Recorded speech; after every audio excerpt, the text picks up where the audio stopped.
This week's Parsha is Parshas Noach, and this is an interesting Parsha because Noach is described specifically by the Torah as a tzaddik. He is not only a tzaddik, he's called Tamim Hayab Dorosav, someone who was exceptional in his generations.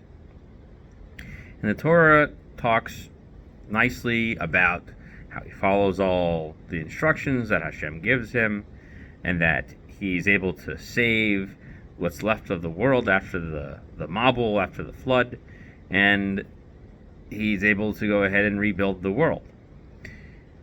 But when you get to the wealth of rabbinic literature, the modrashim, the rishonim, many of them start to say, you know what?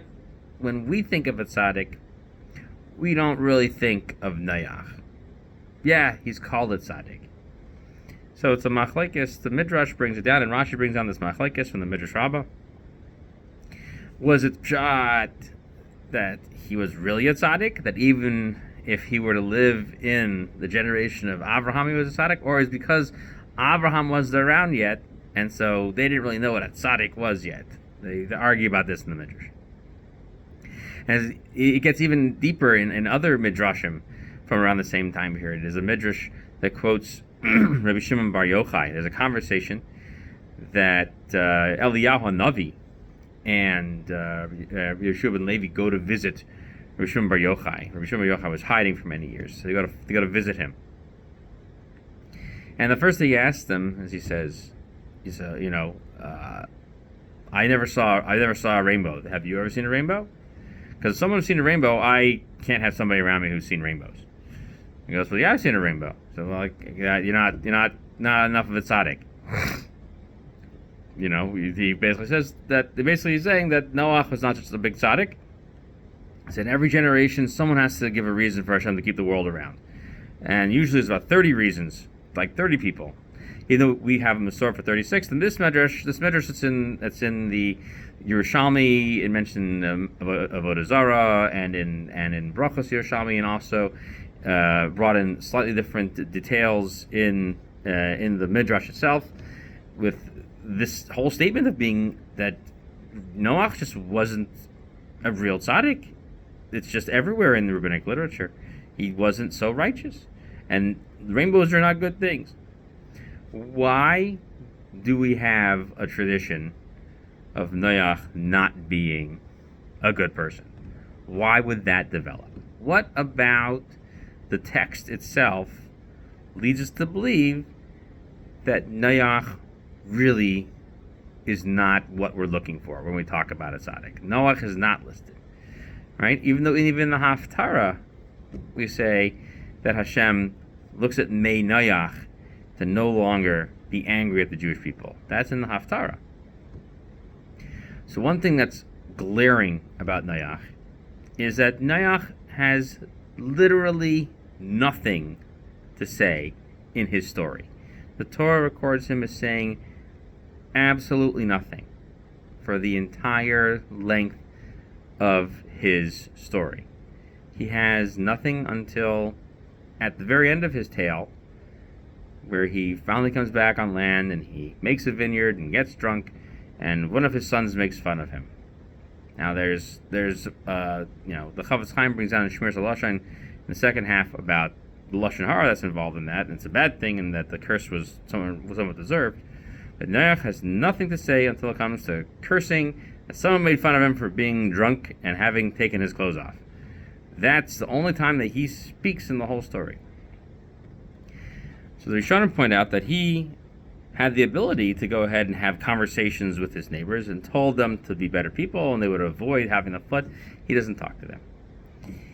Noach could have said things of great appreciation for after the flood when he brings the kabbanos, because there he is, he's building the teva, he's bringing in all the animals and the higher animals, the ones that are fit to be brought on the mizbeach. He collects a bunch of those because he knows he's going to do sacrifices later. But at the service itself, he's doing the first antediluvian sacrificial service. And he makes a big mizbeach to Hashem, and he just throws the animals on there like he was making a barbecue. There's no recorded prayers. There's no tefillos. Noach has nothing to say. He's dutiful, and feels bound by duty, but he is not someone who is personally moved towards these behaviors. So what does it say about a tzaddik in general? What is tzedek? What is righteousness? So righteousness basically means that you follow the rules, right? Tzedek tirdof. You shall pursue justice. And it says it twice, because you need to be really careful about justice. The Torah brings down at the beginning of Siman Aleph and Chayshim Mishpat, he says, the pshatim tzedek tirdof, is that you have to be especially careful about the fact that you could be led astray by other things, and it could tempt you. So someone who's a tzaddik follows through on a righteous cause. It is the richte gezach. It's the right thing to do. And so they focus on following all the rules to a T. But that's really not enough. It's not enough. Because in the covenant, in the bris between Hashem, and he's not even Hashem, he don't even leaves the Hashem only once in the whole Parsha. I pointed this out to somebody just recently. I said, the whole Parsha never uses Shem Hashem. It's always the shame of the Midas Adin, Shem Elokim. Except when he brings the carbon. All karbanos to Shem Hashem. That's another discussion for another time. But the interactions between the Holy One, blessed be He, and this guy, Noach, is always with the Midas Hadin. And people have noticed that, and they take note of that. The sign of the Keshes, it gets set into the heavens as a covenant to say that no amount of anger will cause the destruction of all mankind yet again. It won't happen. Why? Because it's the rechte gezach, is the right thing. This is what's richtig. This is what's right. This is what's true. And that is not the conduct of the tzaddik. This is what Rabbi Shimon Bar Yochai is basically saying. He says that if you are a true good person, you don't need a reminder of the covenant. You don't need to be saying, we're not going to destroy the world with a flood again. Such a person would never experience that. Why? Because that person, when he exists in Hashem's world, understands the value of the whole thing. Because what's the biggest problem? For 1,948 years after the creation, there is not one person that can take notice of the Holy One, blessed be He, and realize that He runs the show and appreciate everything He does for them. No one says any words of appreciation until you get to Abraham. And what's the first piece of appreciation he is? He says, I realize Hashem gave me a very beautiful wife, and I need to protect myself. That's the first statement of appreciation in the whole Torah, and it goes for over 2,000 years. He's nearly, he's 75. He goes in the Mitzrayim, right? It's over 2,000 years, because he's born in 1,948 after the first day of creation, Abraham Avinu, and he's 75 years old, and he's going down to Mitzrayim, and he says, I appreciate that I have an attractive wife, and it could just say you're my sisters, that we're protected in Mitzrayim, because this is not a godly place. No one else makes any mention of anything being meaningful to them at all. Everything to them was usage based and about what they could do. That was how they could fall in line, but they didn't take any appreciation of it. So one of the things that Rashi points out by Adam and Chava is that they were kafui tova. They were not appreciative. In fact, they were the exact opposite. It's not that they were appreciative. They were basically pushing away good things that were happening to them. People were going out of their way to help them. And this is an unfortunate trait that needed to be dealt with. What is this trait exactly of being a kafui tova? So the Gemara in Avodah Zarah talks about Yemos HaMashiach and after days of Gog and Magog. It says, what does it kind of look like? It says, well, here's what it looks like. So it says in Yechezkel there, everyone's going to come to Yerushalayim and celebrate Sukkot. So what does it mean to celebrate Sukkot? Everyone's going to build a sukkah. So even the non-Jews will show up, and they'll build a sukkah, because that's the expectation, is that they're going to be celebrating the holiday with the Jewish people. And what's Hashem going to do? Well, Hashem has a sense of humor, so he's going to make it really hot. And the Gemara says, what are the non-Jewish people going to do? They're going to get mad. They're going to walk out of the sukkah and kick it over.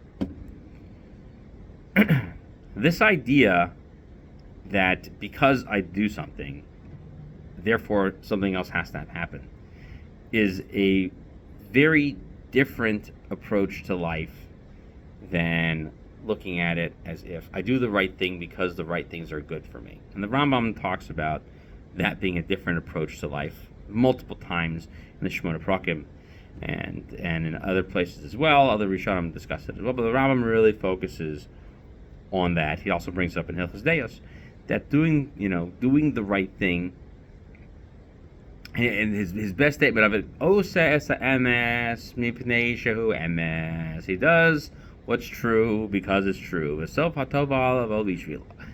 That's the statement from the third parak of Hilchos Shuvah. That's the way it's supposed to be. That's how it's supposed to be.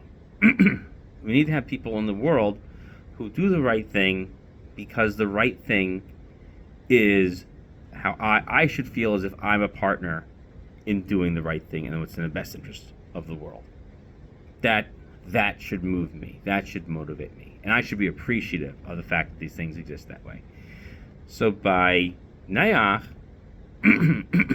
Noach did something that was a major departure from the rest of the generation. Because he did the right thing. But it didn't move him to do the right thing. He didn't inspire others to do the right thing.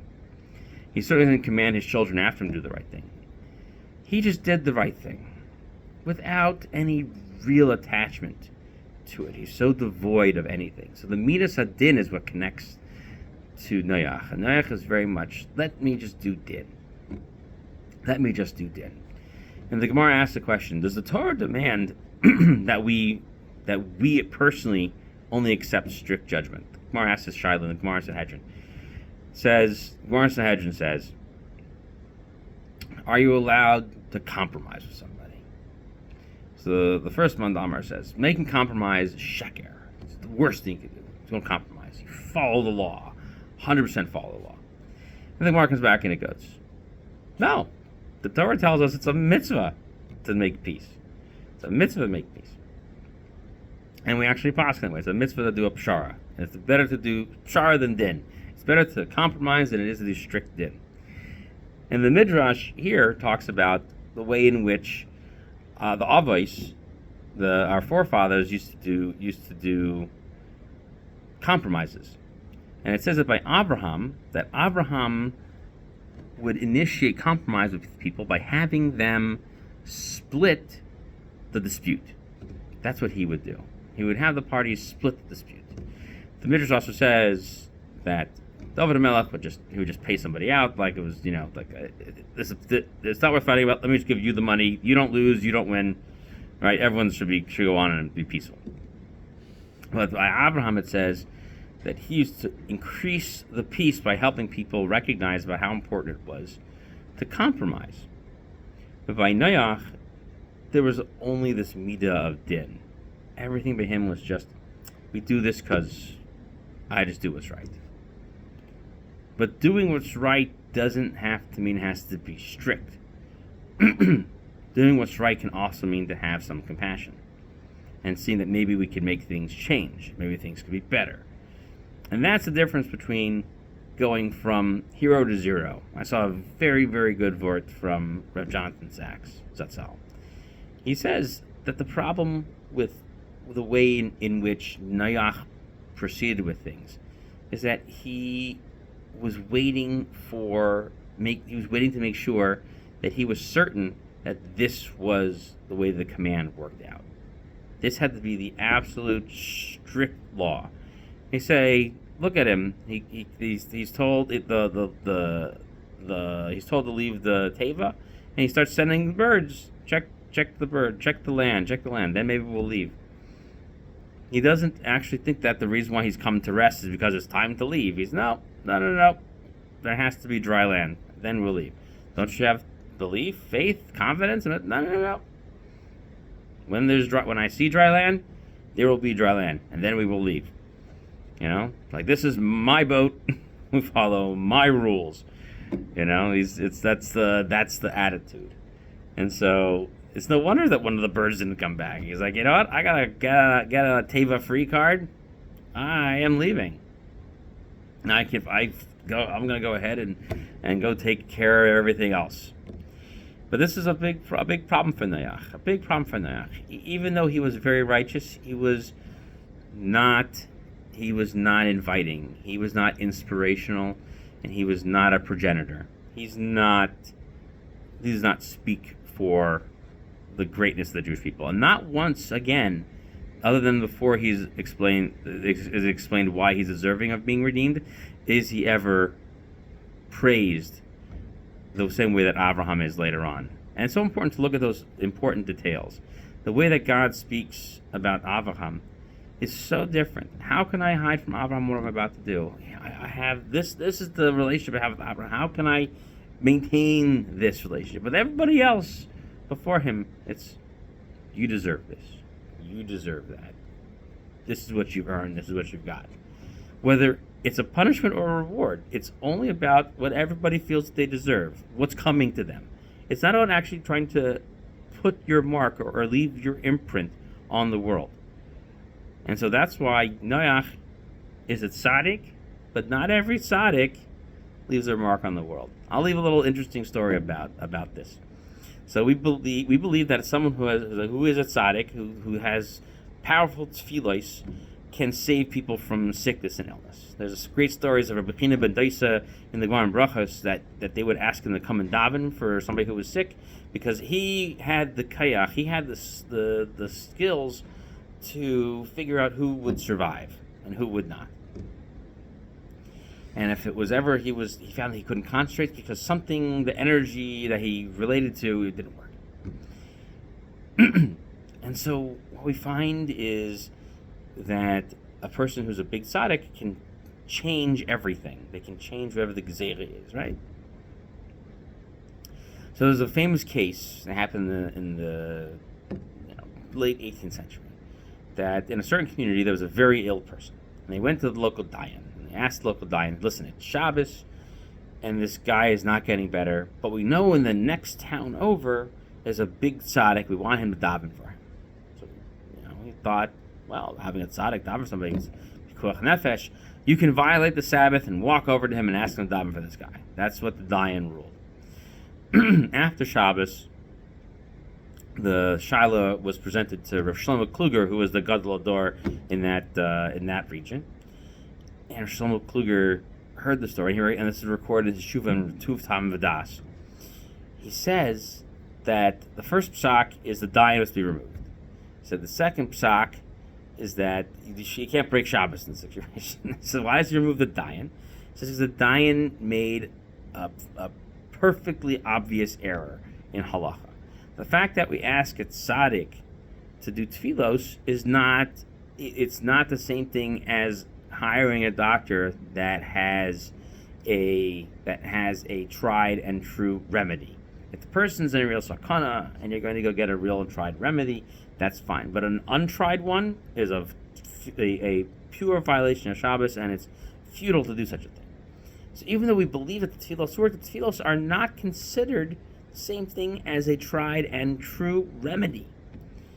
Because sometimes there are certain illnesses that will do you in, and the tefillos will not help for it, because Hashem has already made the Gezar Din, and nothing will change that. That doesn't mean he doesn't want the tefillos, but tefillos don't work like other cures for ailments, because the other cures for ailments, they'll take the guesswork out of it. But that's the difference, is that if it really moves you to do something, you realize that it's a possibility, and you invest in that possibility and in that future because of the uncertainty, and because you're willing to put that time and effort into it. But just doing things because you believe that this is going to be the absolute result that I'm going to get, thus is a tzaddik, but thus is nishta and avos. This is not one of the avos. The avos don't operate that way.